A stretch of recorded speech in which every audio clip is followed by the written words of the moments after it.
Founder है goindiastocks.com के, और उन्होंने मकवायरी जैसे दिग्गज संस्थानों के साथ काफ़ी लंबे समय तक हेड ऑफ रिसर्च के तौर पर काम किया है। एजुकेशन में आपने बीटेक की डिग्री हासिल की है बनारस हिंदू यूनिवर्सिटी वाराणसी से, और बाज़ार पर और स्पेशली मेटल स्पेस पर बहुत ही गहरी और मजबूत पकड़ रखते हैं अरोड़ा साहब। राकेश जी, गुड मॉर्निंग, स्वागत है आपका सर, धन्यवाद समय देने के लिए। थोड़ा सुस्त है बाजार, एफआईज भी बेच रहे हैं, क्या लग रहा है सर, क्यों मूड थोड़ा सा ढीला ढाला सा है बाजार का? आगे आउटलुक क्या है आपका बाजार को लेकर? अनिल जी, ऐसा है कि थोड़ी अनसर्टेनिटी बनी हुई है हम्म, और इसी वजह से बाजार एक रेंज बाउंड दायरे में घूम रहा है। हम्म, ज़्यादा डाउनसाइड तो नहीं लगती है। 24,000 आई थिंक बहुत ही अच्छा सपोर्ट है, तो वहाँ उस लेवल को तो तोड़ना नहीं चाहिए। रिजल्ट भी थोड़े से खराब रहे क्योंकि इस बार जल्दी बारिश आ गई थी, तो उसकी वजह से काफ़ी कंपनीज की सेल्स को इम्पैक्ट हुआ है, तो वो भी एक कारण रहा है। बट अगर ओवरऑल देखें, एफआई तो इतना बेच ही चुके हैं, और डोमेस्टिक फ्लोज में भी देखें तो लमसम जो एसआईपी में लोग पैसा डालते हैं वो भी बहुत ही लो लेवल पे चल रहा है। तो इन्फ्लोस तो अभी है नहीं, उसके बाद भी बाजार टिका हुआ ही है, तो इतना कोई घबराने की बात तो दिखाई नहीं दे रही। चलिए बढ़िया, तो कोई विशेष डर वाली बात नहीं है, लेकिन ठीक है, थोड़ी बहुत कमजोरी मजबूती तो बनी रहती है। अब आइए आपकी स्पेस पर बात करते हैं, जो आपकी बड़ी गहरी मजबूत पकड़ है। नतीजे शुरू हुए हैं मेटल कंपनियों के, टाटा स्टील के आपने देखेंगे, क्या व्यू बन रहा है सर? कैसा रहेगा मेटल कंपनियों के लिए ये सीजन नतियों का? क्या, कहाँ आपको उम्मीद है कि अच्छे या खराब रिजल्ट्स रह सकते हैं? अनिल जी, मेटल में रिजल्ट्स तो अच्छे आए हैं क्योंकि कमोडिटी के प्राइसेस ठीक ठाक थे, और स्टील कंपनीज में भी क्योंकि गवर्नमेंट ने सेफ गार्ड ड्यूटी लगा दी थी, तो हमारा स्टील प्राइस बेटर ही रहा है। और इंटरनेशनली जो हम रॉ मटेरियल इंपोर्ट करते हैं कोकिंग कोल, उसके प्राइस काफ़ी गिरे हुए थे, तो मार्जिन एक्सपांशन हुआ है। मेटल कंपनीज के रिजल्ट्स काफ़ी अच्छे आए हैं। Q2 में जाते हुए स्टील कंपनीज में थोड़ा बहुत मार्जिन कंप्रेशन की उम्मीद है, क्योंकि स्टील प्राइसेस डिमांड स्लो होने की वजह से गिरे हैं। बट ओवरऑल एक न्यूट्रल व्यू कहूंगा मेटल स्टॉक्स में, बिकॉज कोई इतनी क्लैरिटी या कैटलिस्ट दिखाई नहीं दे रहा है। जैसा कि अपन सब जानते ही हैं कि चाइना सबसे बड़ा फैक्टर रहता है कमोडिटी में, तो चाइनीज गवर्नमेंट कुछ अच्छे स्टेटमेंट दे रही है कि हमें प्रोडक्शन कट करना चाहिए और सरप्लस कैपेसिटीज को रोकना चाहिए। बट अभी तक ऐसा कुछ ऑन द ग्राउंड दिखाई नहीं दे रहा है। प्रोडक्शन कट की बात कर रहे हैं बट कैपेसिटी एक्सपांशन चल रहा है, और उनकी भी मजबूरी है क्योंकि उनका जो अनएम्प्लॉयमेंट रेट है वो काफ़ी हाई चल रहा है, तो और इधर ट्रेड में भी काफ़ी कंफ्यूजन है, तो मुझे नहीं लगता कि इतनी जल्दी प्रोडक्शन कट या कैपेसिटी इंक्रीज को रोकेंगे।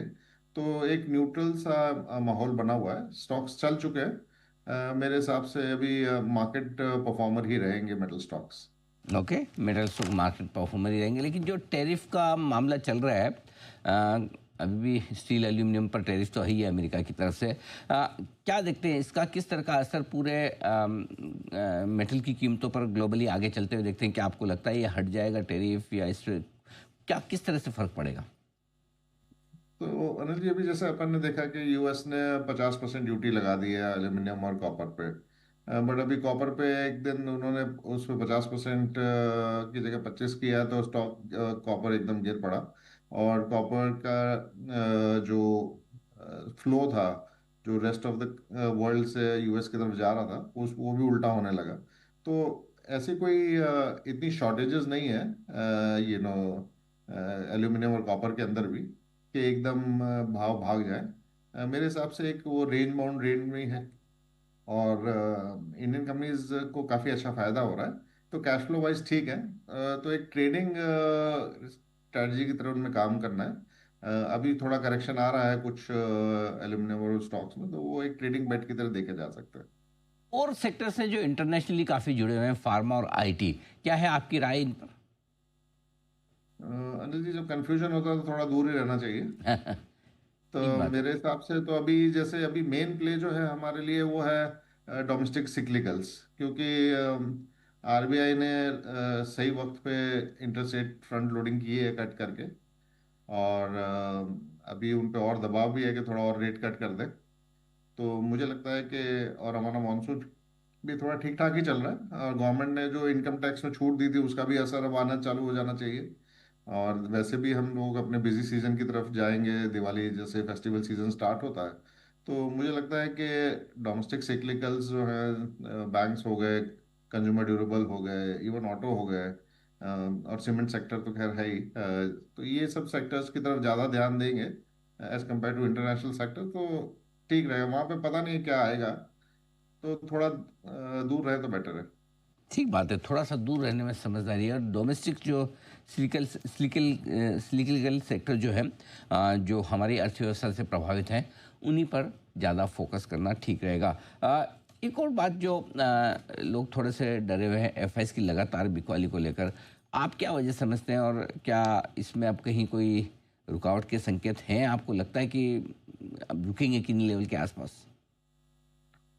तो अनिल जी, ऐसा है कि इंडिया जो है पिछले 3 साल से काफ़ी अच्छा आउट परफॉर्म कर रहा था इमर्जिंग मार्केट को, और वो दौर पिछले 12 महीने में थोड़ा रिवर्स हुआ है, क्योंकि इंडिया के वैल्यूएशन वैसे ही थोड़े हाई रहते ही इमर्जिंग मार्केट से, और अभी ग्रोथ का डिफरेंशियल इतना कुछ खास रह नहीं गया था। तो जाहिर सी बात है कि एफआईआईज तो कहीं पे भी पैसा लगा सकते हैं, तो वो इंडिया से छोड़ के दूसरे इमर्जिंग मार्केट में शिफ्ट हो रहे थे। बट ऐसा नहीं है कि कोई देश को छोड़ के चले जाना, आखिर हम वन ऑफ द बेस्ट और फास्टेस्ट ग्रोइंग इकोनॉमी है, तो ले दे के वापस आएंगे। बट मेरे हिसाब से अभी जो सेलिंग का दौर है वो एक लास्ट स्टेज पे ही होगा। बिल्कुल ठीक बात है। राकेश जी, बहुत बहुत धन्यवाद आपका, आपने समय दिया और विस्तार से आपने बाजार के डायरेक्शन पर, मेटल शेयरों पर अपनी राय हमारे दर्शकों के साथ सामने रखी। Thank you so much sir. जल्दी आपसे फिर मुलाकात होगी। आज के लिए बहुत बहुत शुक्रिया। आइए बढ़ते हैं आगे, और अब वक्त है आपके लिए